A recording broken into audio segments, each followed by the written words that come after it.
Grandia 2 is like my love life. Very satisfying, thank you very much. No further questions, leave me alone please.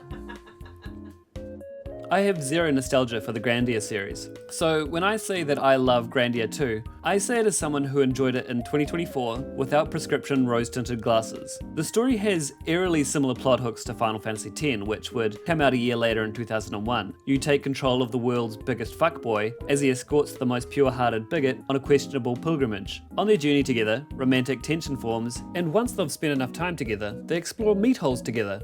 If you know what I mean. You probably don't. This game has a mad boner for literally crawling up inside the guts of anything big enough to be comfortably walked inside. Oh, and you get a Beastman too, just like the random one you get in Final Fantasy. The game is a straight shot from beginning to end. No side questing, just raw bareback main story the whole way. Time to beat is pretty short for a JRPG, with average completion time being very comfortably achievable in a Cranefly's lifetime. I've said it at least once, and I'm gonna say it at least twice, that you can tell that I shouldn't be. It's this fucking. I've said it at least 3 times already, and I'm gonna fuck it up at least once more. That you can tell that a JRPG's battle system is good if you actually want to get into fights. Grandia passes the test easily, which is almost a shame because you don't really even need to grind in this game. It's actually a crime no one has stolen this battle system, but I guess Square Enix was afraid we might have too much fun. Combat uses the typical action bar, ATB, whatever it is, to decide turn order, and before the last third of the bar, you lock in attacks. Hitting opponents while they're in this zone can cancel their attacks entirely. So far, so generic. The real secret sauce is that your characters run around the field to attack, meaning you need to figure in travel time if you want to hit counter windows or even spreading attacks across the field to avoid AoEs.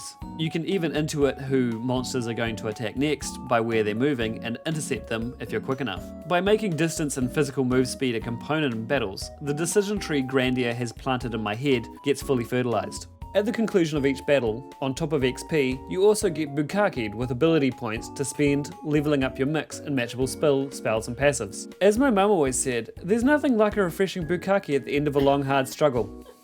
Perhaps the part that has aged the most is the overhead camera, positioned in such a way where you can see sweet fuck all. You can rotate it around, but this makes things worse when you come out of a building, and it completely resets the angle, so you have no idea where you are. One of my friends, Grub, can completely forget where he is. If he drives down a road from the opposite direction he literally just drove along it from. I now know how he feels. Fortunately, the compass can auto-point at whatever you need it to. Shops, inns, and the next plot objective, or back the way you came. Once I figured this out, the camera stopped being an issue entirely. The only other glaring indicator of this being an old game is just how long special attacks take. Fortunately, actual battles are quick and breezy, but once you've seen one disgusting mouth emerge out of the ground, you've seen them all. I don't know where to put this, but I need to just mention the menu. Just check out how crazy this shit is. I haven't seen something like this in years. More effort was put into this menu than the entirety of Skull and Bones. Grandia 2, quadruple A, confirmed. You find better equipment by going off the beaten track. Otherwise, it's one of those games where shops will only sell full weapons and armor pieces, and it's exactly the set you need. I actually like this method. In consumerism, remove the illusion of choice,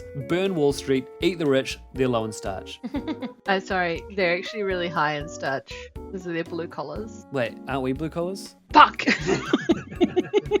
Story segments and downtime are always a welcome reprieve, but they go on just long enough for me to get excited about getting back into the comforting loop of fighting again. Right now you can buy the remastered version, which you should, then download the ROM for the Dreamcast version and play that instead, purely for portability and fast forward reasons if you haven't got a Switch. I've got no beef with the remaster, apart from the fact they did the absolute bare minimum. At the moment, we're getting a lot of retro-inspired 16-bit era JRPGs, gagging to be Chrono Trigger, but why not get ahead of the curve and cut out the middleman and just go ahead and play old 32-bit era JRPGs. At least one of them is actually good.